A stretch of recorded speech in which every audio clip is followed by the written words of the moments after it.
പ്രിയപ്പെട്ടവരെ, ഈ ഒരു ശുശ്രൂഷയിലേക്ക് നമുക്ക് പ്രാർത്ഥനയോടെ പ്രവേശിക്കാം. അതിന് നമ്മളെ തന്നെ ഒരുക്കാം. അതിനായി നമുക്ക് പരിശുദ്ധ അമ്മയുടെ മാധ്യസ്ഥത്തിൽ കുറച്ചുകൂടെ അഭയം പ്രാപിക്കാം. ഞാൻ ഈ വാക്യം വായിച്ചിട്ട് ജനറലായിട്ടൊരു വിശദീകരണം തരാനല്ല ആഗ്രഹിക്കുന്നത്. ഇതിൻ്റെ ഓരോ അക്ഷരം, ഓരോ വാക്കുകളും എടുത്ത് നിങ്ങളുടെ ശ്രദ്ധയിൽ കൊണ്ടുവരാനാണ് ഞാൻ ആഗ്രഹിക്കുന്നത്. അതായത്, പ്രാർത്ഥിക്കുന്ന ഒരാൾ ആ വീടിനെങ്ങനെ അനുഗ്രഹമാകുമെന്ന് നിങ്ങളോട് പറയുകയാണ്. പ്രാർത്ഥിക്കുന്നൊരു വ്യക്തി നിങ്ങളുടെ വീടിനൊരു അനുഗ്രഹമാണ്. ദൈവത്തിൽ ആശ്രയിക്കുന്നൊരു വ്യക്തി വീടിന് ശാപമല്ല, ഒരു ബ്ലെസ്സിങ് ആണ്, ഒരു അനുഗ്രഹമാണ്. ഇനി പ്രാർത്ഥിക്കുന്നൊരു വ്യക്തി മരിച്ചു കഴിഞ്ഞാൽ പോലും, മരണശേഷം പോലും ആ വ്യക്തിയുടെ സാന്നിധ്യം ആ വീടിന് അനുഗ്രഹമാണ്.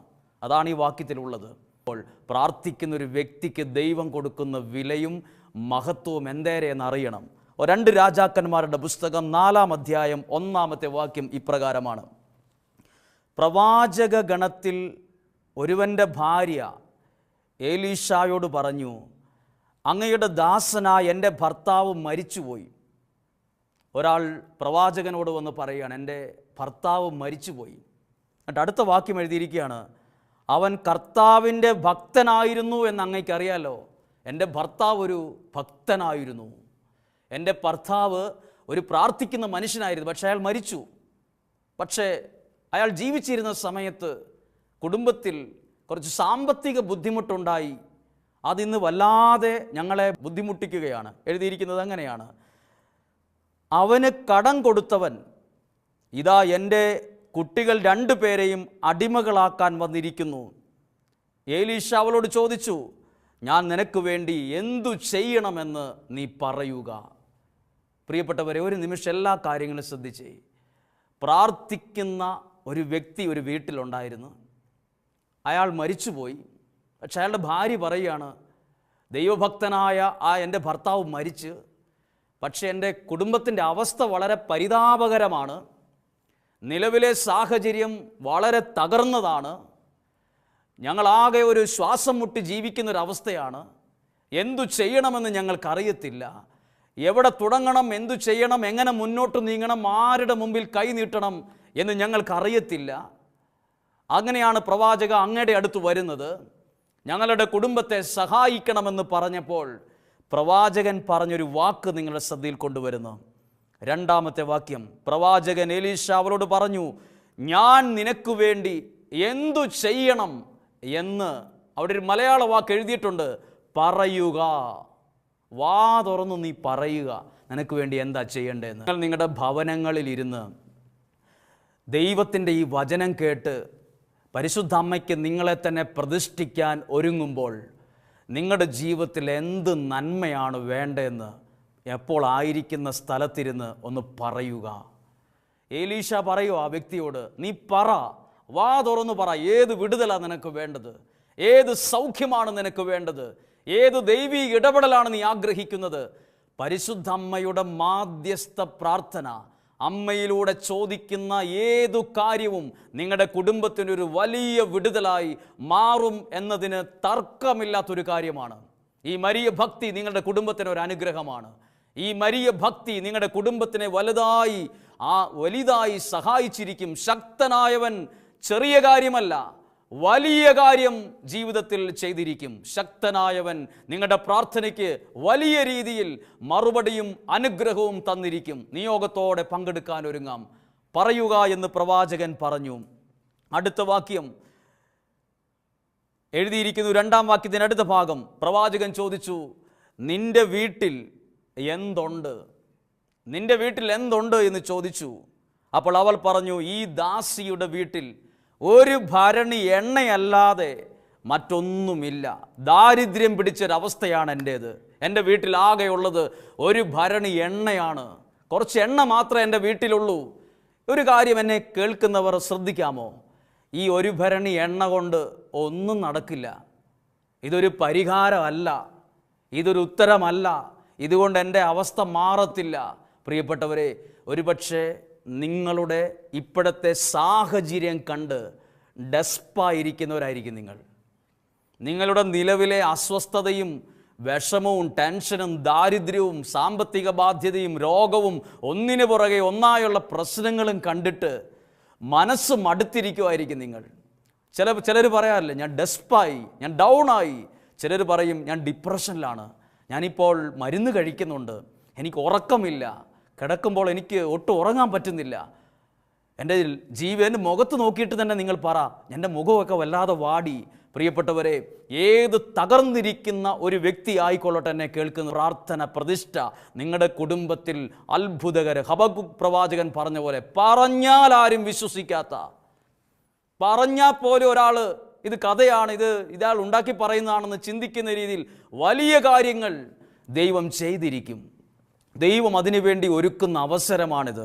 പ്രവാചകൻ ചോദിച്ചപ്പോൾ മറുപടി പറഞ്ഞു, എൻ്റെ വീട്ടിൽ ആകെ ഒരു ഭരണി എണ്ണയുള്ളൂ, ഇതൊരു പരിഹാരമല്ല. ഒരു പക്ഷേ എന്നെ പ്രാർത്ഥനയിൽ ദൈവവചനത്തിലൂടെ ശ്രദ്ധിക്കുന്ന നിങ്ങളും ഇതുപോലൊക്കെ ആയിരിക്കും ദൈവസന്നിധി. എൻ്റെ കയ്യിലൊന്നുമില്ല, എൻ്റെ വിദ്യാഭ്യാസം ഇത്രയൊക്കെ ഉള്ളൂ, എൻ്റെ വീട് ഇത്രയൊക്കെ ഉള്ളൂ, എനിക്ക് ഒരുപാട് കാര്യങ്ങൾ മുന്നിൽ അസ്വസ്ഥതയായും നിരാശയായിട്ടും കിടപ്പുണ്ട്, ശൂന്യതയായിട്ട് തോന്നുന്നു പലതും. പക്ഷെ പ്രവാചകൻ പറഞ്ഞൊരു വാക്കുണ്ട്, നിൻ്റെ ഇപ്പോഴത്തെ സാഹചര്യത്തെ നോക്കി നീ വിഷമിച്ചിരിക്കേണ്ട. ഇപ്പോഴത്തെ സാഹചര്യം നിൻ്റെ അവസാനമാണെന്ന് കരുതരുത്.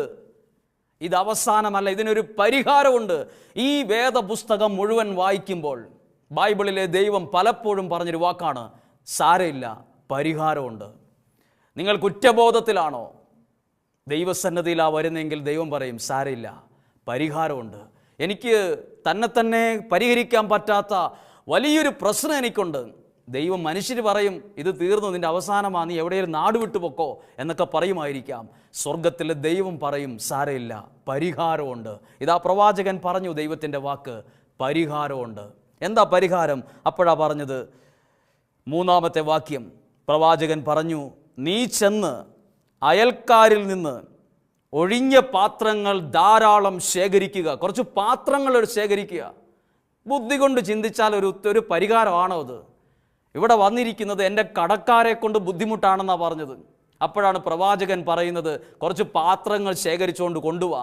പ്രിയപ്പെട്ടവരെ, ബുദ്ധി കൊണ്ട് ചിന്തിക്കുമ്പോൾ കിട്ടുന്ന ഉത്തരമല്ല നിൻ്റെ പ്രശ്നത്തിന് പരിഹാരം.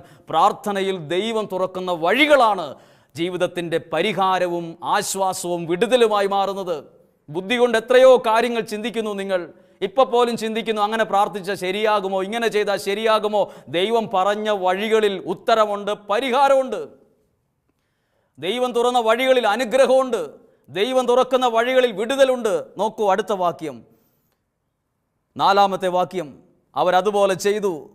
പിന്നെയും പുത്രന്മാർ അകത്ത് ചെന്ന് പാത്രങ്ങളിൽ എണ്ണ പകർന്നു. ഒരു പാത്രം എണ്ണയുള്ളൂ, കുറേ പാത്രം കൊണ്ടുവന്ന് അതിലേക്ക് എണ്ണ അങ്ങോട്ട് ഒഴിച്ചു. ഇത് വിശ്വാസത്തിൻ്റെ ഒരു പ്രവൃത്തിയാണ്. അതായത് പ്രിയപ്പെട്ടവരെ, ഈ സ്ത്രീ വേണേ ചിന്തിക്കാൻ പാടില്ലേ, പിന്നെ എൻ്റെ സാമ്പത്തിക പ്രശ്നമെല്ലാം ഒരു പാത്രത്തിലിരിക്കുന്ന എണ്ണ ഇപ്പുറത്തിരിക്കുന്ന ഒരു കാലിയായ ഒരു പാത്രത്തിലേക്ക് ഒഴിച്ചാൽ എങ്ങനെ അത് പരിഹാരമാവും? ഏത് ബുദ്ധിയുള്ള ആൾക്കാരും പറയും, നിങ്ങൾക്ക് വേറെ എന്തേലും ചെയ്തുകൂടെ?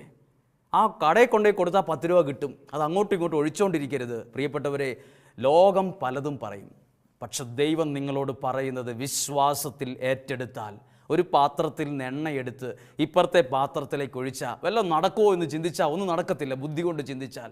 എന്നാൽ വിശ്വാസത്തിൽ അവർ ചെയ്തപ്പോൾ എന്ത് സംഭവിച്ചു എന്ന് എഴുതിയിട്ടുണ്ട്. അവർ എത്ര പാത്രങ്ങൾ നിരത്തി വച്ചോ അതെല്ലാം നിറഞ്ഞ് വീണ്ടും പാത്രങ്ങൾ ഇല്ലാത്ത വിധം അത്രയധികമായി. ഉടനെ ആ വീട്ടിൽ നിന്ന് ഒരാൾ ചെന്ന് പറഞ്ഞു, പ്രവാചക, ഞങ്ങൾ നീ പറഞ്ഞതനുസരിച്ച് ചെയ്തു. ഇപ്പോൾ വീട്ടിലെ മുഴുവൻ പാത്രത്തിലും ധാരാളം എണ്ണയാണ്, അത് വിറ്റ് കടം വീട്ടാൻ പറഞ്ഞു. ഞാൻ നിങ്ങളോടൊരു കാര്യം പറയാം. ഒരു പാത്രത്തിൽ നിന്ന് വേറൊരു പാത്രത്തിലേക്ക് എണ്ണ പകരുക എന്നൊരു കുഞ്ഞു കാര്യം പറഞ്ഞപ്പോൾ ആ സ്ത്രീ വിശ്വാസത്തിൽ അത് ഏറ്റെടുത്തിട്ട് ആ വീട്ടിൽ ചെന്ന് കഥ കടച്ച് അവിടെ ഇരുന്ന് പ്രാർത്ഥിച്ചു. പ്രിയപ്പെട്ടവരെ, അതുപോലെ ചെയ്തു. നിയോഗം വെച്ച് പ്രാർത്ഥിക്കുമ്പോൾ നിങ്ങളുടെ പ്രശ്നങ്ങൾക്കത് പരിഹാരമായി ദൈവം അത് മാറ്റും, അതൊരു ഉത്തരമായി ദൈവം മാറ്റും. ഇത് നിങ്ങൾക്ക് നാളെ ഒരു സമയത്ത് 1000 പേരോട് പറയാനുള്ള സാക്ഷ്യമായി മാറുമെന്ന് ഒരു പുസ്തകത്താളിൽ എഴുതി വെച്ചുകൊള്ളുക. നിങ്ങളുടെ പ്രശ്നങ്ങൾക്ക് പരിഹാരമുണ്ട്. ബുദ്ധി കൊണ്ട് ചിന്തിക്കുന്നതല്ല ഉത്തരം, പ്രാർത്ഥനയിൽ ദൈവം കാണിച്ചു തരുന്ന ദർശനമാണ് ഉത്തരം. ശക്തനായവൻ വലിയ കാര്യങ്ങൾ ചെയ്തിരിക്കുന്നു. ഒരുങ്ങിയ കരങ്ങളിലേ നല്ലതൊക്കെ വരുള്ളൂ. ഒരുങ്ങിയ ജീവിതങ്ങളിലാണ് ദൈവം അനുഗ്രഹമുള്ളതിനെ വെച്ച് തരിക. അതെല്ലാ കാര്യത്തിലും അങ്ങനെയാണ്. എന്നെ കേൾക്കുന്ന മാതാപിതാക്കളുണ്ടെങ്കിൽ നിങ്ങളുടെ വീട്ടിൽ നല്ലൊരു ഭക്ഷണം ഉണ്ടാക്കുകയാണ്, ഉച്ചയ്ക്ക് നല്ല രുചികരമായൊരു ഭക്ഷണം ഉണ്ടാക്കുകയാണ്.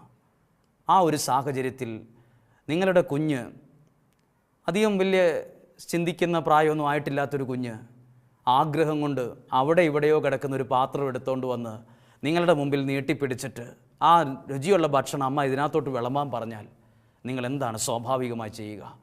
നിങ്ങളുടെ കുഞ്ഞാണ്, പാത്രത്തിന് വൃത്തിയില്ലെന്ന് കണ്ടാൽ ആ പാത്രം ഒന്നെങ്കിൽ പൈപ്പിൻ്റെ മുമ്പിൽ കൊണ്ടുപോയി കഴുകി നന്നായിട്ട് തുടച്ച് ആ ഭക്ഷണം വിളമ്പാൻ പാകത്തിന് ആ പാത്രം വൃത്തിയുള്ളതാക്കിയിട്ടേ അതിൽ വിളമ്പുള്ളൂ. ഏതേലും ഒരു പാത്രത്തിൽ ഭക്ഷണം വിളമ്പില്ല, ഭക്ഷണം പോലും വിളമ്പില്ല.